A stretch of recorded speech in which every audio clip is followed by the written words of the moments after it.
Welcome to Facts TV News, where everything is true. Two shot in Bull Bay drive-by. Two men were shot in a drive-by along the Bull Bay Main Road in St. Andrew yesterday morning. The attack occurred about 6:45. The men, who were both construction workers, are in hospital. One is said to be in stable condition, while the condition of the other is not known. Police sources say one of the men was shot and his attackers then drove off. It is further reported that the other man went to assist him and the gunman later returned and opened fire again. Both injured men were taken to hospital. No motive has been established for the shooting. Dead gunman identified as shooter of 2021 murder. A man who was killed by the police in Auguston, St. Andrew on December 17 was positively identified as the triggerman in the killing of another man in the community. LaShawn Warren, otherwise called Saudi, was pointed out as the man who shot and killed 28-year-old Shamar Akins on Wednesday, October 6, 2021. In that incident, it was reported that about 5:50 p.m., Shamar was sitting on a post on Auguston Road when he was approached by several men, including Warren. One of the men brandished a handgun and opened gunfire, hitting Shamar all over his body before they escaped into a lane. Police took Shamar to the University Hospital of the West Indies, where he was pronounced dead. In May, the St. Andrew Central Police named Warren as a member of the Bedward Gardens gang, listed him as a person of interest, and asked him to turn himself in. On Saturday, December 17, about 11:30 a.m., Warren was shot and killed during a confrontation with the police in Bedward Gardens, Augustown. A policeman was shot and injured, and a Taurus firearm with 4 9mm rounds of ammunition seized in the incident.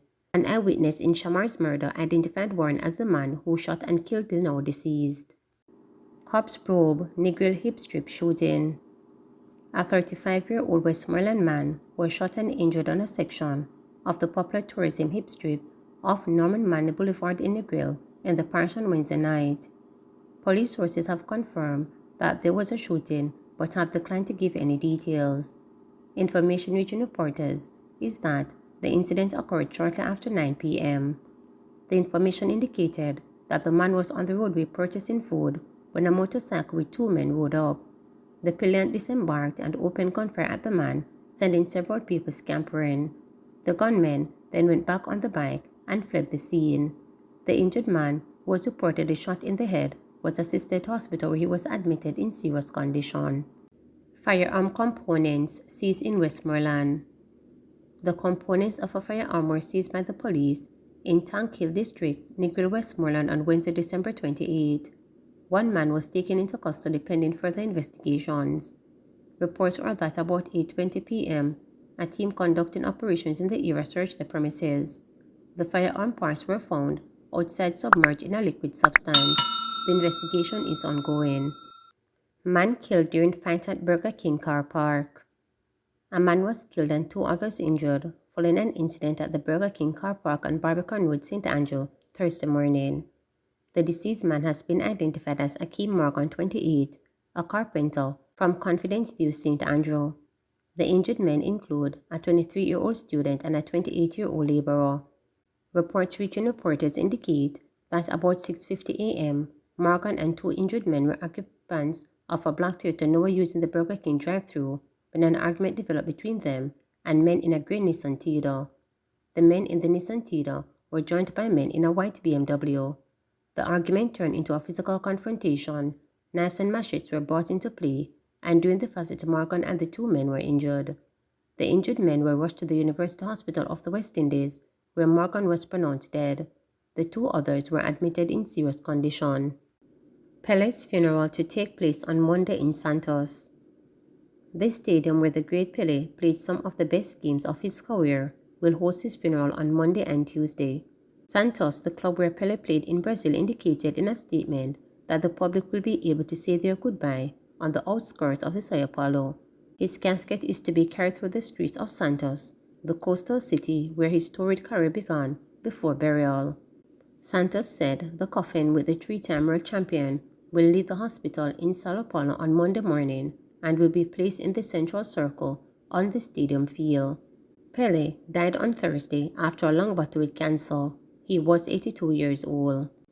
St. James man charged with murder of 2 people, including 5-year-old boy. A St. James man has been charged for the November murders of 5-year-old Tavoy Cummins and 26-year-old Samuel Shaw, otherwise called Issy. He is 22-year-old O'Brien Hunter, otherwise called Birch, a laborer of John's Hall, St. James. He is charged with murder, wounding with intent and shooting with intent, following an incident in his community on November 20. The Montego Bay police say about 2 p.m., 4 persons boarded a vehicle after a funeral when they were pounced upon by men who opened gunfire at the vehicle. When the shooting subsided, Tavoy, Shaw and another was seen with gunshot wounds. They were taken to hospital where Tavoy and Shaw were pronounced dead and the other man treated. Hunter was arrested on December 25th and subsequently charged on Wednesday. Kingston man charged for shooting taxi operator. The police have charged a man who held up a taxi operator in downtown Kingston and attempted to steal his vehicle. 21-year-old Ryan Baker of Smith Lane, Kingston, has been charged with wounding with intent, assault with intent to rob, and illegal possession of firearm and ammunition.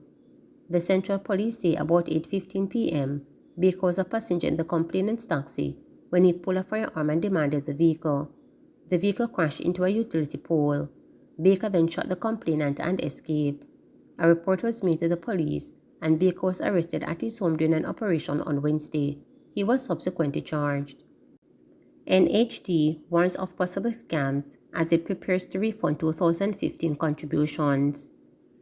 As the National Housing Trust (NHT) prepares to begin accepting applications for a refund of contributions made in 2015, it is urging persons to be on the alert for scams.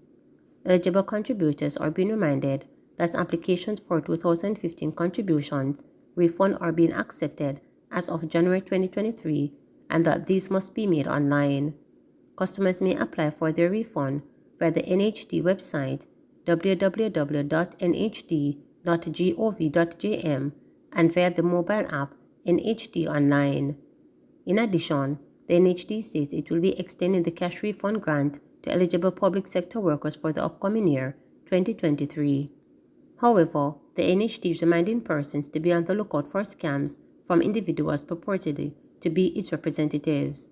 It says it has observed an increase in fictitious communication, asking individuals to provide payment or bank account information to access some NHD services, in particular contributions refund.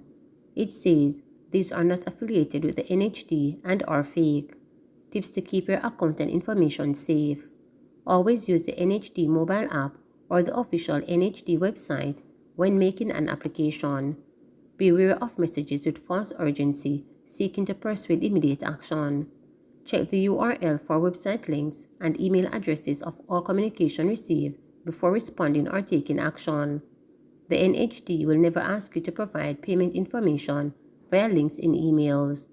All payment information is collected through the application portal on the website and the mobile app at the time of application.